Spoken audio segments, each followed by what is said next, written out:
Hey guys, I'm really excited with this latest update and this really cleaned up plan set for your extensive remodel and addition in Palo Alto. We can start here with the site plan and I've colored up the pool to make it pop a little bit more. And as we zoom in here, we can see the basic shape of the house. I haven't yet cleaned up the existing site elements that need to get demoed away. That will come after the 3D modeling, but I have at least incorporated some steps and some barbecue areas. This is really rough. This site plan is not the best place to look at this, I think. We'll zoom in on those elements on the floor plans. But before we get to the floor plans, we can see the demo plans. I've cleaned these graphics up a little bit. And we can see, for example, when we zoom in here, that a lot of walls are going to stay, existing rain. Lots of walls are getting demolished, as we can see in Dash, and there's a lot of miscellaneous elements that are going to get removed as well. And yeah, we're removing a lot, but we are keeping a lot as well. And then you can see the extent that we are adding new foundation out here and here, out here as well, and a little sliver here. This is maybe an opportunity to tighten things up, but I don't want to reduce your hallway upstairs. Let's see. And when we look upstairs, we can see significant second floor addition showing in this pochette area. But you can also see that we're not completely throwing out everything here. We've got some existing walls to remain, a lot to be removed, including opening up openings in the floor framing to allow for a new stair location and the new elevator. And then we're closing in some existing stair circulation. So let's move on to the new plan overlaid with this demo plan. So we can see here that the walls that are being demolished are now shown in orange. And this, I think, is a good plan to look at when you're trying to see how the new spaces relate to some existing wall lines, just to orient yourself. But it's probably a little too confusing to look at this and appreciate the design. So if we go to the final page in the PDF, we'll see the final design with all of those existing elements no longer visible for the most part. Again, there's still some rework that I need to do to clean up the survey file to remove these elements, but I will do so when the deck is more finalized. But as we come in here, there aren't too many changes from what you asked for before. The office and bathroom and closet core seem really, really great to me. This seems super cleaned up, right? Your office is a very nice proportion here. Room for a desk, room for a couch, room for some elements to flank the double doors. So like some storage furniture could live here, for example. And just outside of your office would be the wet bar area. And also you can turn the corner, go through this bathroom door. So this is a nice clean wall, but this door is really kind of far away from the bathroom. I preferred having the door on this wall here rather than, for example, extending this wall and having a small little recessed alcove. I could be persuaded to go the other way, but I think this is the clean way to go here. And let me know how you feel about that. But then we're seeing that I've pulled back to the existing line of the second floor playroom above. So this is the area here that has the future playroom, but the existing floor above. But the rest of this is now going to be vaulted and fully open. I'm accounting for that, about 50 square feet here. That counts as second floor equivalency, so we're not overbuilding your home still as far as planning is concerned.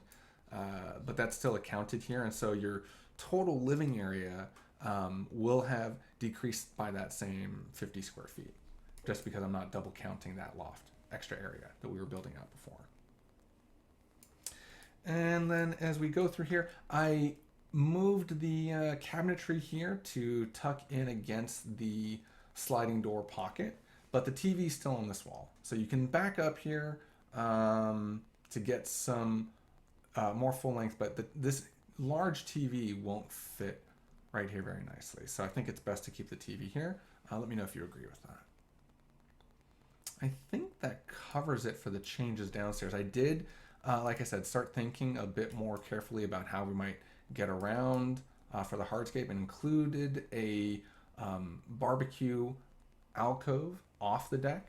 So this deck that's going to get built out here, and remove this tree, remove that tree, there'll be a little bit of extra space for you to stand here and do the outdoor cooking with a commanding view of the pool, but not exactly cutting off any view through the dining space or through the courtyard deck to accommodate this grill. Okay, let's go upstairs now. And as we come upstairs, we can see here, as I talked about, the play loft is down to its original size, which I think is sufficient for a little bit of furniture here and a bit of furniture here and a nice rug here and plenty of toy chest right here, plenty of space for kids to play. And without the door here, it feels just like an extension of this space, and it's going to communicate a lot better. And now this bedroom isn't stepping out into a vestibule, but it is stepping out into the hallway. And I'm really happy with this change. I hope you are as well. And then I'm showing here that we've talked about how I could, I'll engineer the floor framing here to allow for a ramp, but I think this would be a lot cleaner if this was just the level platform, level walkway of the hallway. And then we'd have one step down here, down another step here to get you 2 6-inch risers and 12 inches of extra ceiling height down below this built up framing that's higher than this framing. And by having the steps outside here, it's just really going to clean up what that looks like down below. And this is just a lot easier to accommodate. And so the changes here look, I think, pretty good. We've got 2 doors here that would give access to the vanity area, pocket door leading into the tub shower. There's a laundry alcove here with double doors to swing open to get full unfettered access to the laundry alcove. Walk-in closet with a pocket door for bed 3. All good. And then I took a stab at a revised bathroom layout for you, and I think you're gonna like this one a lot better.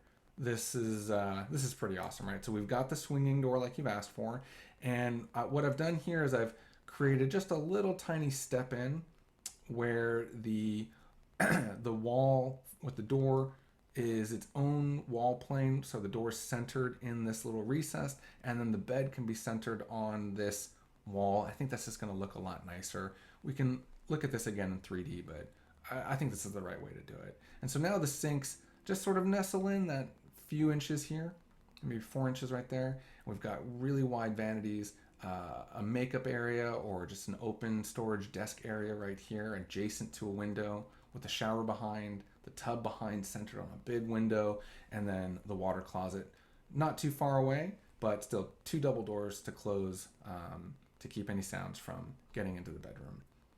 And then the walk-in closet still nicely accessible from the bathroom. I think you're going to love this bathroom. I think this is so much better than the one I showed you before. But of course, we can keep noodling on it. It's a big enough space. There's several different ways this could go, but after looking at it really carefully, this is the layout I think makes the most sense. And I'm really eager to hear your thoughts on it. Okay, guys. Well, with that, I think I've covered all your comments. Eager for your feedback. And if no other comments, we'll get going on 3D modeling. Thanks so much.